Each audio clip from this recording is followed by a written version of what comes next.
Hi everyone, and welcome to the Vintage Company. I'm Julie and I'm a business historian. And today I'm going to try to recreate a mid-century holiday dessert that's, quote, elegant enough to make a baked Alaska melt with envy. Flaming Snowballs. Now, flaming snowballs are spears of vanilla ice cream coated in coconut and topped with frosting holly leaves and berries.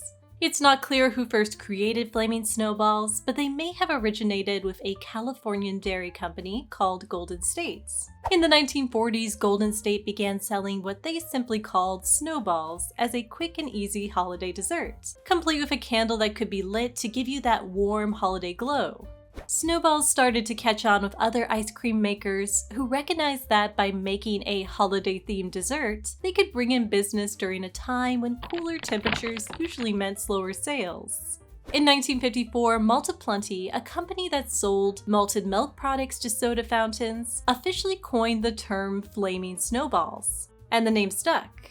In December that year, an explosion of ads for flaming snowballs appeared in newspapers across the country. The first of which I was able to find was an advertisement from an ice cream shop called Shubert in Chico, California. The snowballs were described as the most spectacular dessert you've ever dreamed of for your festive holiday dinners. Made especially by Schubert's owner, Charles Pulliam, each snowball was served with a dolly and a candle. Before serving, you would dim the room and light the candles, which would, according to advertisements, elicit oohs and ahhs from your dinner guests. Flaming snowballs could soon be found in grocery stores throughout the United States. Because they were ready to serve straight from the box, flaming snowballs were a convenient alternative to other holiday desserts, which could be time-consuming and difficult to make. One newspaper noted that the snowballs were glamorous enough to grace a lavish meal, intriguing enough to delight the smallest child, and they're perfect to serve as a hospitality snack. Now, how could a holiday dessert be more versatile than that? Flaming snowballs seem to have disappeared from grocery store shelves by the 1990s, but you can still find them this time of year at some ice cream parlors. So today I want to try to recreate flaming snowballs. Now, there are quite a few variations for flaming snowball recipes, with ingredients that range from pineapple to raisins to brandy or rum. But for the purposes of today's video, we're going to stick with the version of flaming snowballs that customers would have most likely found in stores. Vanilla ice cream shaped into a ball, then coated in shredded coconut, decorated with icing, and topped with a candle. The first step is to make the snowball itself. And this, in my mind, was going to be the most challenging step of the whole process. I wasn't sure what the best way would be to get the ice cream into a perfectly round ball. I ended up using these half-sphere silicone molds, freezing them, then placing them one on top of the other and freezing again, like they might do in the Great British Baking Show or something.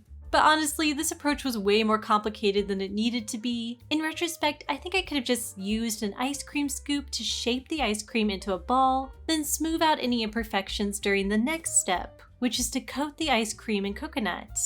So what I did was I spread the shredded coconut into a thin layer, and then I rolled the ice cream ball over the coconut, pressing gently to get the coconut to adhere. I was worried that the ice cream would start to melt during this step, but it actually held up pretty well. And when it did start to thaw, it actually made it easier to get the coconut to stick, so it all worked out.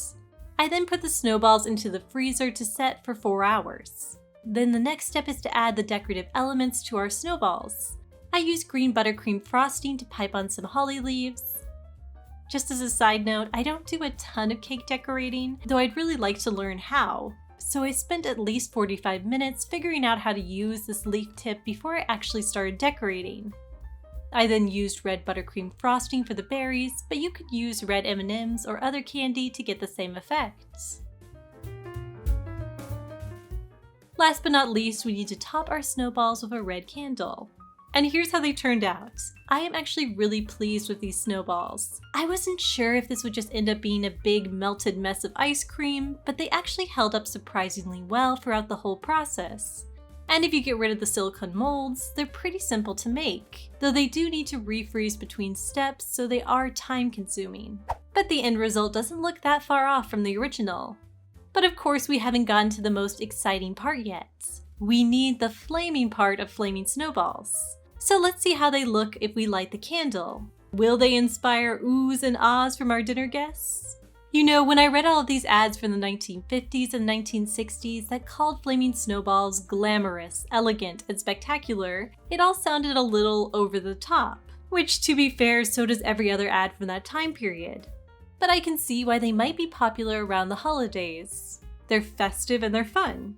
And though I'm not sure I'd make flaming snowballs over gingerbread cookies or another holiday dessert, I would definitely buy them if I saw them in stores or at an ice cream shop. Thank you so much for watching. It was a lot of fun to try to recreate flaming snowballs, and I hope you enjoyed this look back at a mid-century holiday dessert.